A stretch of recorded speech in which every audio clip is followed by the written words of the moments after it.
Now this is, if you're my patron, we did the tutorial last autumn, and I also did a drafting tip for full bust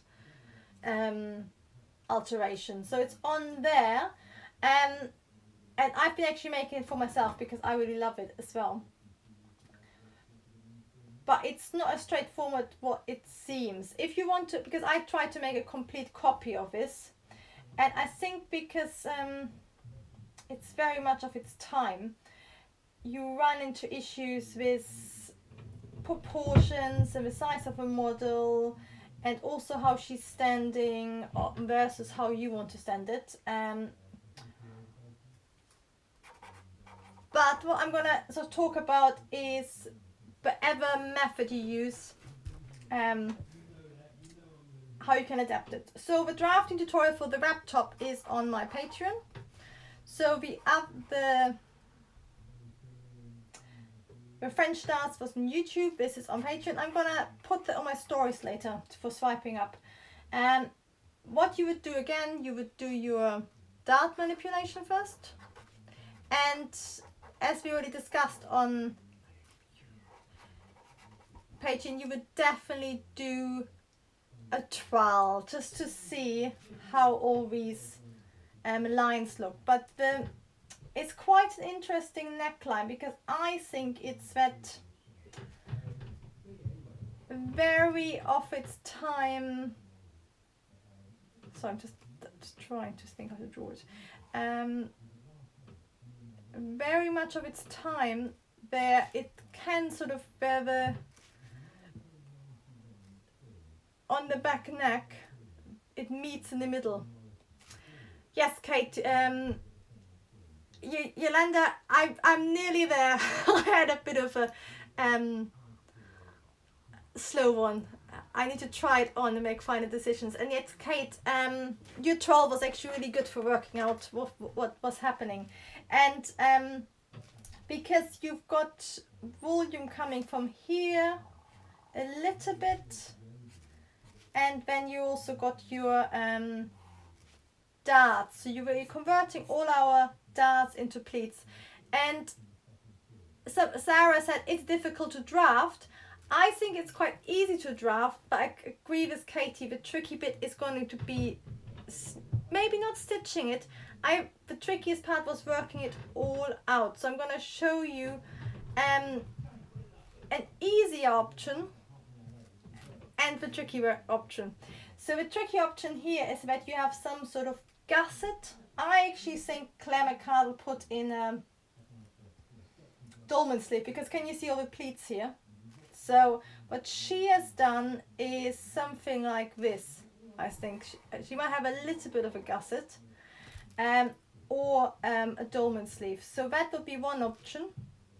The other option, because she's done lots of versions of the popover dress, and this is not a great photo, but you can see this is a very, very similar dress, but it's got satin sleeve.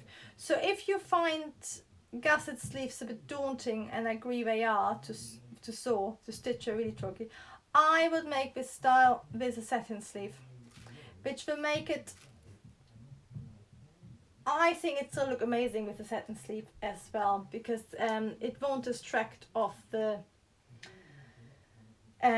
front, and Claire Mccardell has done both, so it will work. So you can either do a satin sleeve, a dolman. What I ended up doing is you can do normal gusset, which makes it horrible to stitch. I did a strip gusset, and that that actually provides you a really nice base for. She used hook and eyes, but you could use a zip as well. But basically you do your dart manipulation first, then you do your neckline and collar, and you definitely need to check that on your 12. And I think you can either use that neckline, or you could do a shawl collar, or you could do that really 1940s neckline where you just extend. Let me get you my 12 on your block. You get that neckline, and we've done a few drafting tutorials of that, where you slightly curve it up and you extend it that way. which you see quite a lot in patterns from Medway because it's quite easy, easy to draft, easy to stitch, slightly tricky to fit, but it's quite easy in neckline. So once you've decided on that, you need to decide on your sleeves. And if you're just after the look rather than a historical reproduction, I would do set-in sleeves because it will make everything easier. Otherwise, what you would do is you use your, because your sleeves should be still the same. So you can even when draft, your armhole should be the same. So you can draft a sleeve, a gusset sleeve, onto your bodice. And then let's talk about what happens on the underside. So I think you can see here, there's lots of pleating going on. So I think she's done the, I'm going to call it the under wrap. So that's what you do next, your under wrap. So you would do your top wrap with your sleeve, you would draft it, and when you have exactly the sleeve on your under wrap, but your bodice part looks a bit different. So what you can do is that rather than having all these pleats here, which make it really bulky, you can have it flat. So you need to transfer the lines and check that on the trowel it looks the same. But rather than creating a pleats, you have a seam across, for example. So you can have some of the volume above, but then from your bust point is actually fitted. And you can do the same as we did on the back here. So you basically, your bust start and your waist starts can move into that line, or you could have seams like that. Either way would work really well. That would be your under wrap. Then you would do your back as well, and the back, if I think I'm going to draw the back, so if you do as a short collar or it all works the same. So I'm going to do it with what I think she did originally, which is that collar, which is quite interesting. And then your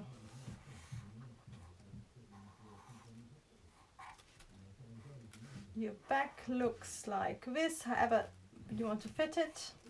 You have gussets or satin sleeves or whatever, better drawing than me.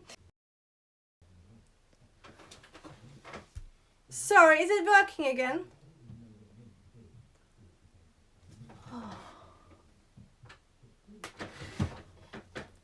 Oh God. I can see you. Fantastic, because I can't. It must be a really bad connection. I'm sorry, because I can't actually see my fantastic. Sorry. It's not a good night, is it? At least the first time which has happened. Thank you, Katie and Astrid and Ruth for staying with me. Like about 30 of you, so okay, and I was showing you back option. Oh, it kind of only be cutting off for a second, because what I was gonna say, the back is fairly straightforward. If you do a satin sleeve, I think a bias on the back with a center back will be really nice. And actually, if you do that, the tricky bit about this one is the closure, because it's such a statement. So what you can do, if you want to cheat and you don't want to make a really pretty dress to wear rather than a costume, then what you can do is you add a center back zip as well, which will make the fitting much easier and the getting in and out, and it gets rid of all the issues. And if you just joined me, I'm talking about a Claire Mccardell dress and how to go from drafting your first pattern to actually finishing everything. And actually, if you'd like to, I can make a whole tutorial about these last steps from drafting tutorial to finishing your pattern. I think I might have done it on some of the garment projects last year, but I'm happy to do just a sort of a checklist and run through at some point. But let's go back. So we need to think about closures.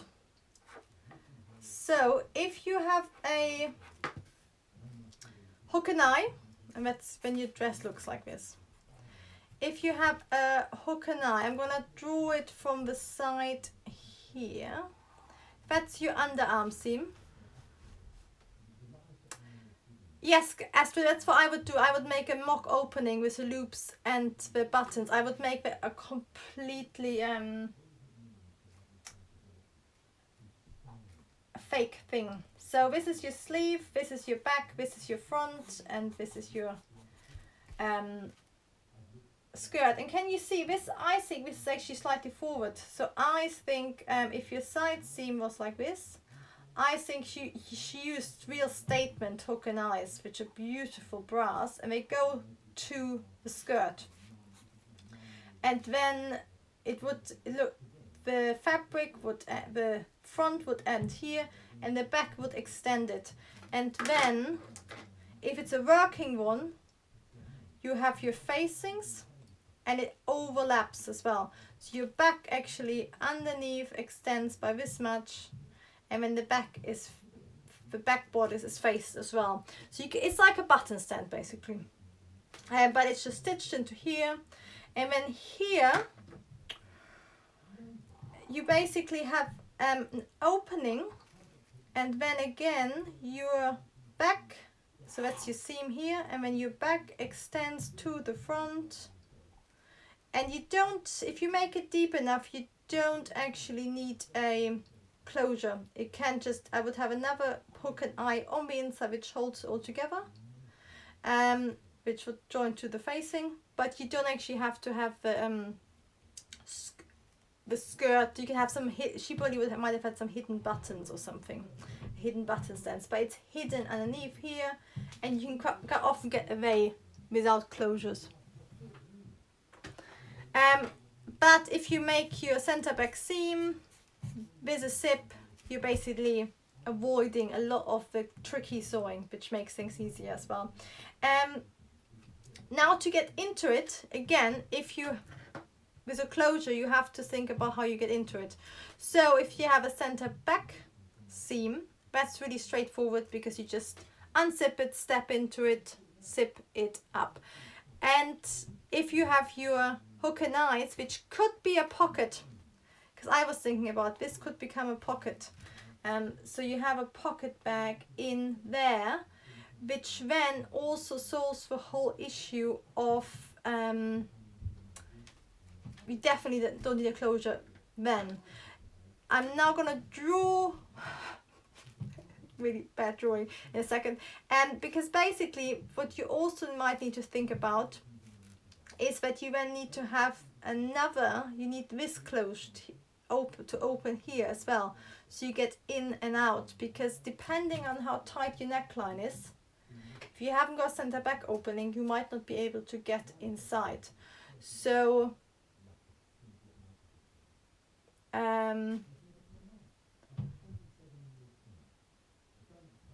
you might need to open it completely. And somebody just said, is there something going on in the background? There shouldn't be. There's somebody else is having a Zoom meeting in my household. So there's two of us, so they are quite loud, so you might hear that. I apologize. I will tell them off later. But that should be it. So if it's low level noise, that's probably people talking. Because what you might want to do is, oh God, I'm going to try to draw it now. So your underwrap looks something like this. And that's attached to your back.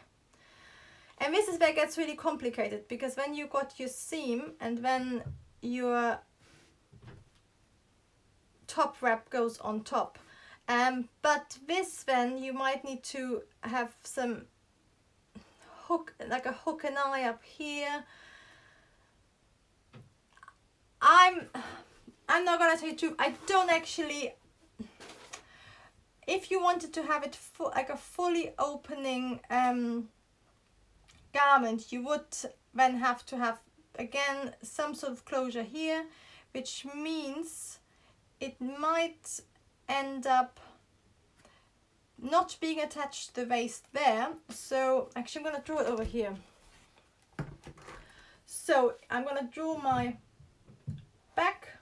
So you got your back. Then we've got our, I'm going to draw without sleeves. We've got our front under. So I'm going to say that's the front under, that's the back.